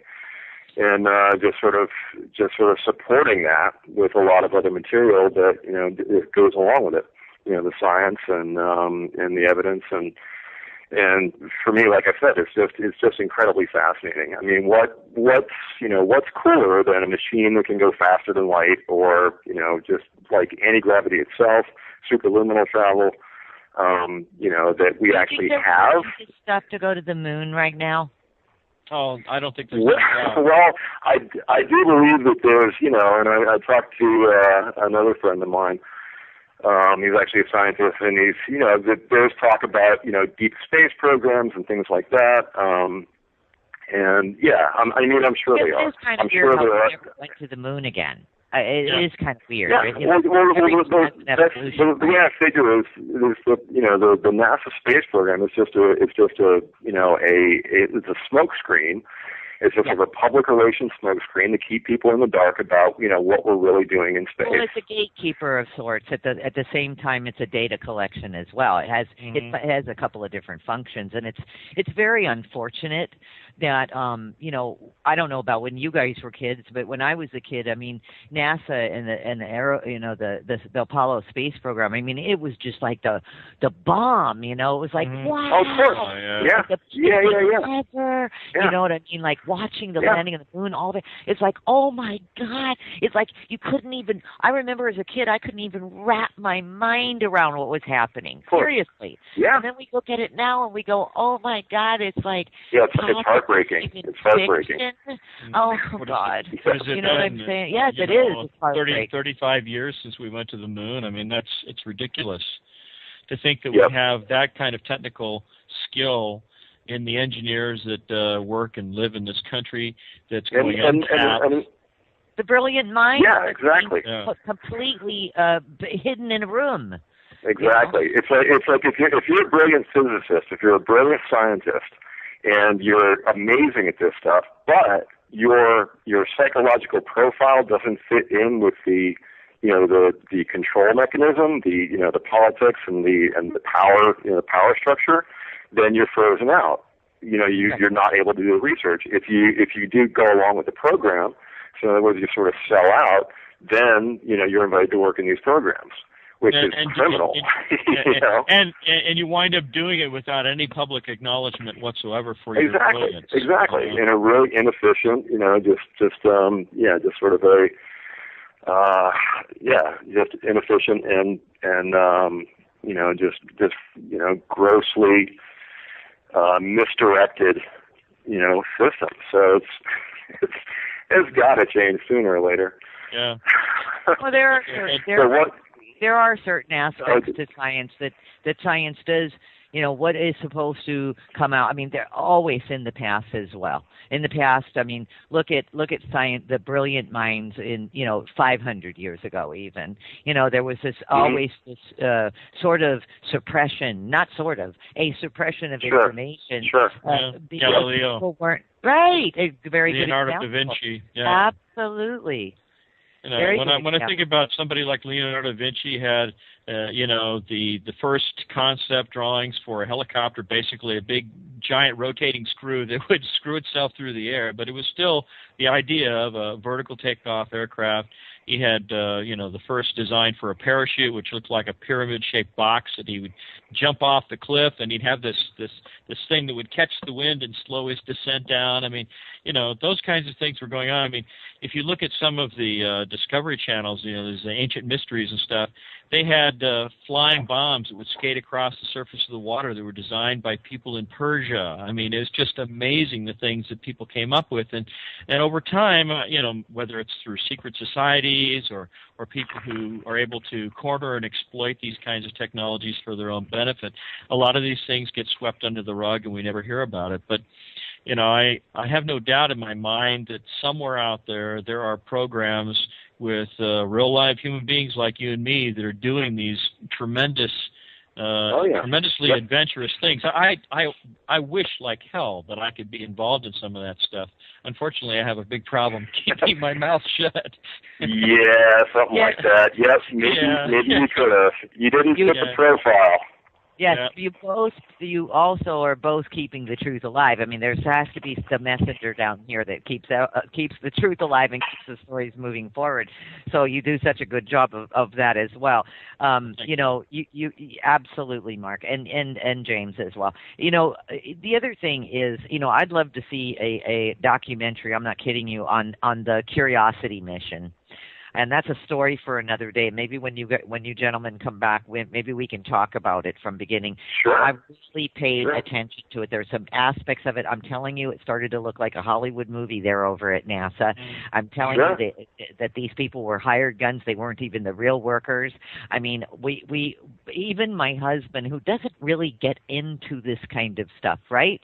He was watching it as it was going down, the Curiosity mission, and he said, "This doesn't even look real. Those people look like that." And I said, "I can't believe you just said that, because that's what's been going through my mind for like the last hour and a half." Yeah. So it's quite fascinating, but we keep exposing. And so thank God, Mark, that you're still around to recall all of this, that your experience and all of your research that you can put forward, because this is fascinating, Zero Point and the Flux Liner, ideas.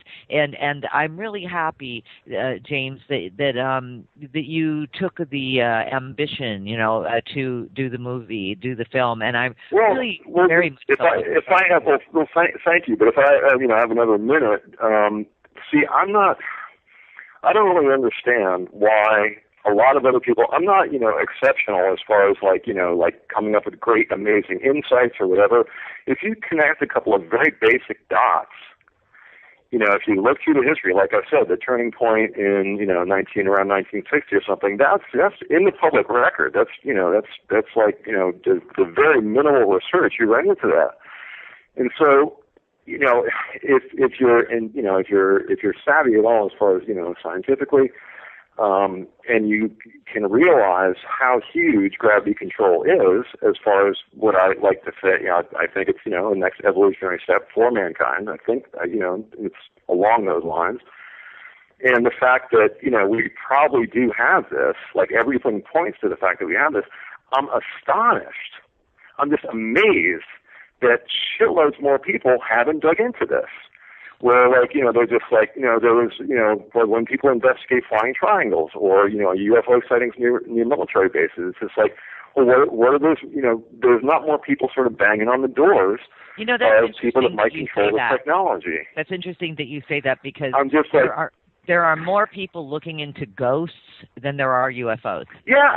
Yeah. You know what I think? I think it's because it's easy. It's easier when you veer off into speculation. All of a sudden, everything opens up, monkeys can fly out of people's butts and whatever. It's just like, let's talk about, it might happen sometime or whatever. But when you talk about, this is like it's real science fiction technology. It's probably been happening for 50 years. And how come more people don't just dig into it? I don't consider myself exceptional in any way. It's like, it's fascinating to me. Like I said, I'm kind of a geek but I don't understand why more people, like I said, this technology is at the heart of more people to do it. I mean, maybe, oh hell yeah, right? Like maybe you ought to make a documentary showing people how to do this. What the president said today was, if there's unconditional surrender by the Republicans, he'll sit down and talk to us. So you see, we'll just have to stay on top of this. I'll have a release of a story regarding this as well. And, of course, our topic of conversation today, we're going to cover quite the extensive subject matter, I should say, of UFOs. As you well know, in the last couple of years, this has been quite the topic. Many, many sightings. And as I have reported before, Peter Davenport of the UFO Reporting Agency has been saying for months now that he's just never seen anything like it, meaning the amount of reports that are coming in. We're going to discuss a documentary as well, and we're going to start with that documentary to just sort of enlighten you as to how, indeed, let's say, anti-gravity came to be. Does it exist today in the military? And then, of course, for your enjoyment, I'm going to give you the top 10 UFO sightings in the world currently right now. I'll drop a link in, and you can all take a look at that as well. And Thomas, if you could drop that into the chat room, I'd appreciate it. My guests, because we have two this evening, and I did just find out about our second guest, and I'm glad to have him.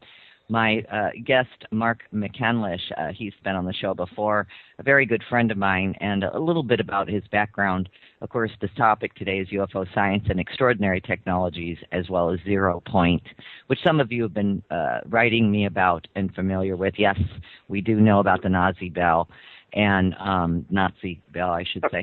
And Mark McCandlish, a little bit of his background. Upon leaving the Air Force in 1974, Mark made use of the GI Bill to attend Art Center College of Design, initially under an automotive design curriculum.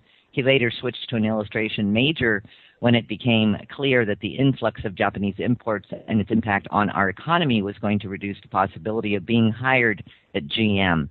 His work is on his website if you want to take a look at it. I have a lot of his work as well, his illustrations.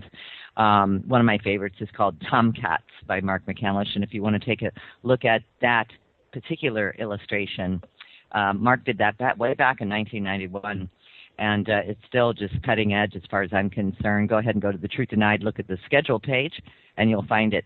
Well, the other gentleman who's going to be joining us this evening as well is a gentleman by the name of James Allen, and the documentary or the film that Mark is in is called 0 Point, and it is the story of Mark McCandlish and the Flux Liner. And there is a photo of this as well if you want to take a look at The Truth Denied. And you want to take a look at Mark's website. It's markmccandlish.com. And we'll get some other information about the film as well when the gentlemen come on. What I believe was the method by which this aircraft is able to achieve the remarkable flight dynamics that it's capable of. So anyway, tell them what the general said, like those flight capabilities. Well, the general that gave the presentation on the ARVs said that they were capable of light speed or better, which is an astounding statement when you look at everything that Einstein ever said about it simply being impossible to achieve any kind of a velocity that would even contemplate going anywhere near the speed of light. And part of the reason for that was his calculations in his mathematics said that as you accelerate through space-time, that the mass of your vehicle begins to increase. It increases exponentially to the point where you simply cannot have enough fuel on board to continue accelerating, going faster and faster, because you'd have a spaceship the size of a planet in order to carry enough fuel. And so the real trick to the whole process was finding out that there's an energy form in the fabric of space-time itself called, the technical term is quantum zero-point fluctuations of the vacuum, but the shorthand term that is used in physics is zero-point energy. And it turns out that a number of physicists, including Hal Puthoff, have published a number of peer-reviewed papers in some of the physics journals that establish mathematically that zero-point energy is the energy form that's actually responsible for this increase in mass. That imagine that it's a kind of energy that's evenly distributed through the fabric of space-time, and then as you travel through space-time, your craft and the atomic structure of the craft is absorbing this energy, and as it does so, it increases the mass. And you get down to the atomic level, it really seems as though what's happening is that the subatomic particles that make up the atoms of the vehicle are absorbing the energy, and the electrons are spinning faster and faster, and they create this effect of mass. It's an effect that's variable and reversible. That is to say that when you slow down and come to a stop, that all that mass that you've accumulated by accelerating is dissipated back out into the universe. And so it became clear that if there's an energy in the environment that is responsible for this effect of increased mass, if you could find a way to tap that energy, literally using what's available in the environment, like solar power in a way, that you could use that energy to do work, and instead of increasing the mass of the vehicle, it would actually be used to propel it faster and faster without an increase in the mass. And so that's... And discuss this. I think it'll be a great conversation. If you have any questions for us, good evening to the chat room. Go ahead and put them in the chat room. Our producer will be happy to pick up those questions for you. Mark, welcome to the show, and thank you so much. It's always an honor to have you on. Hi, Roxy. Thank you. I'm delighted to be back. Thanks. And James, first time meeting you. Welcome to the show as well. Thanks. Cool to be here.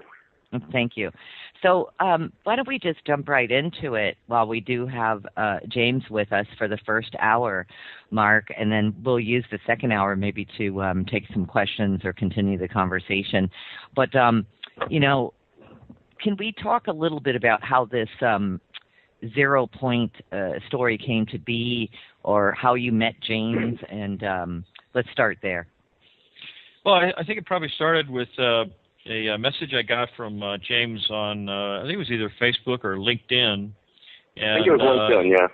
Yeah.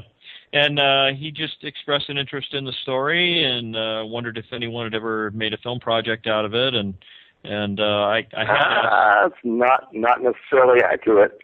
Okay, well, let's hear the way you remember it then. Yeah, I want to hear the way you remember it. Okay, all right. I'm sorry, but what I think I was just talking to you about. I wanted to get your feedback on that other movie, the sort of regular narrative sort of Hollywood movie about the test pilot, and you know, the sort of Top Gun at Area 51 kind of story. We were sort of bouncing that back and forth. Mm-hmm. But then we got in more into your story, and then we had that epic 6-hour conversation when we first met. Yeah. So anyway, sorry to interrupt. I'll just bounce it back to you. Okay. Well, you know, it's just it's what, been 2.5, almost 3 years ago now, and yeah. So it's you know, some of those things get a little foggy for me, but the one thing I like about James in our collaboration is that I'm the master of going off on tangents, and he's really good about bringing me back and putting me on the rails again so that we can kind of get things done. And I've always loved that about James. And the ongoing struggle.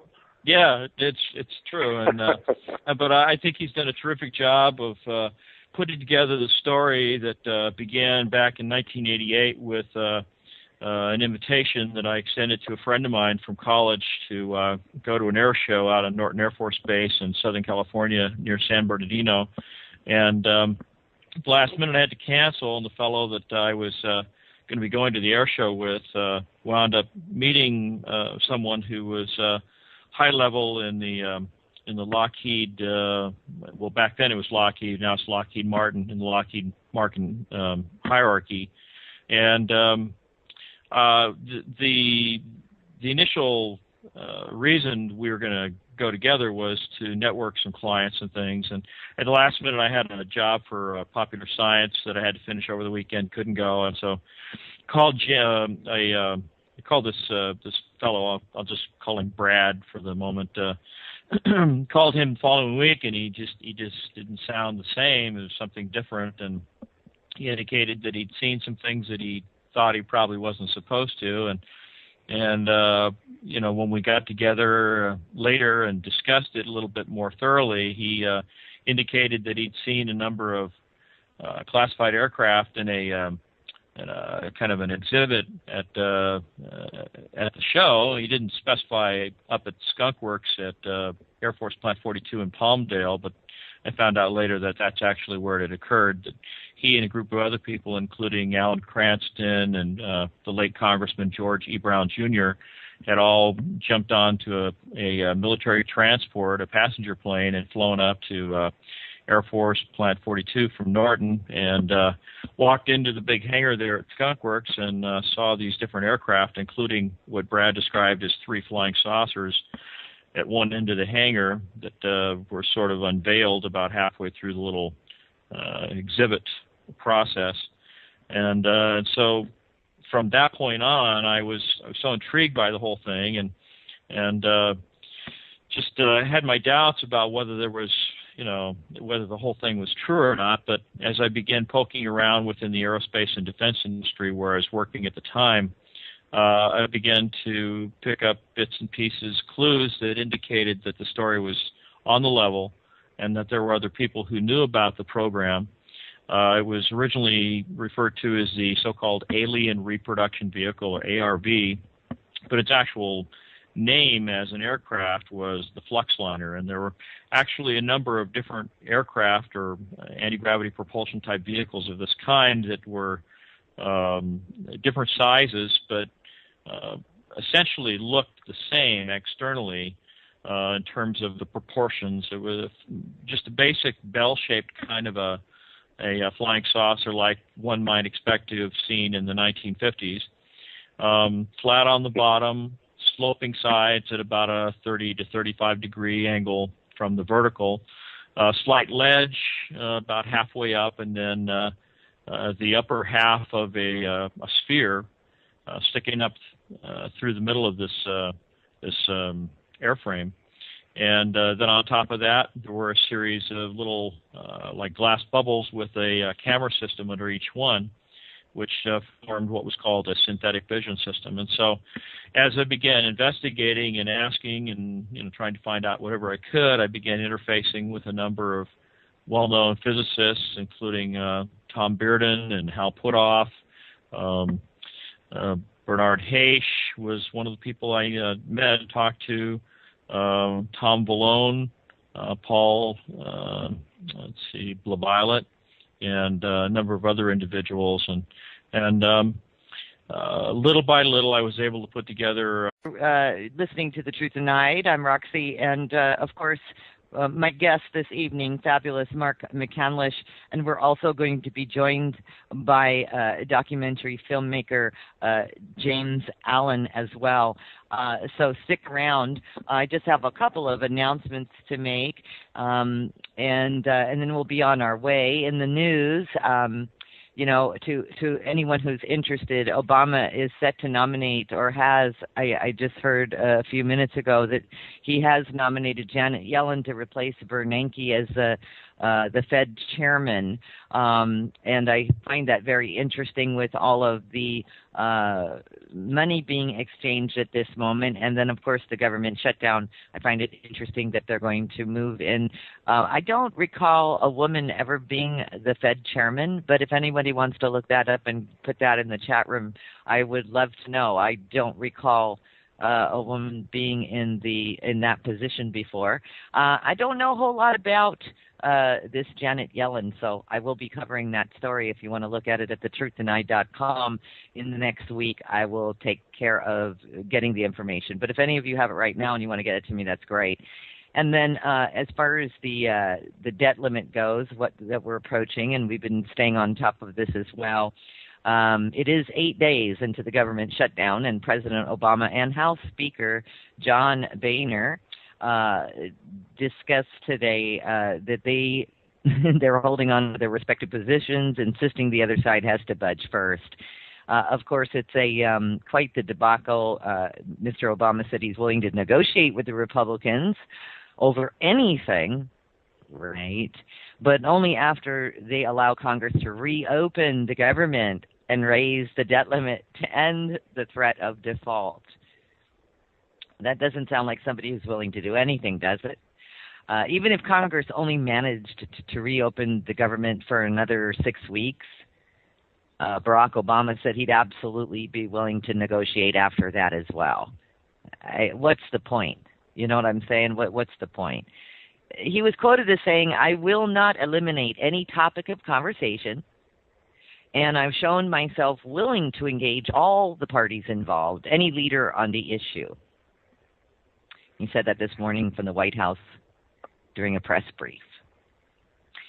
The only thing I will say, he says, is that we're not going to pay a ransom for America paying its bills. That's something that should be non-negotiable. Again, what are they doing? It's absolutely insidious, if you ask me, shutting down the government. Shortly after the president spoke, Boehner insisted, quote unquote, the long and short of it is there is going to be a negotiation here at the end of the day. At times like this, the American people expect their leaders to sit down and have a conversation. He says, I want that conversation to occur now.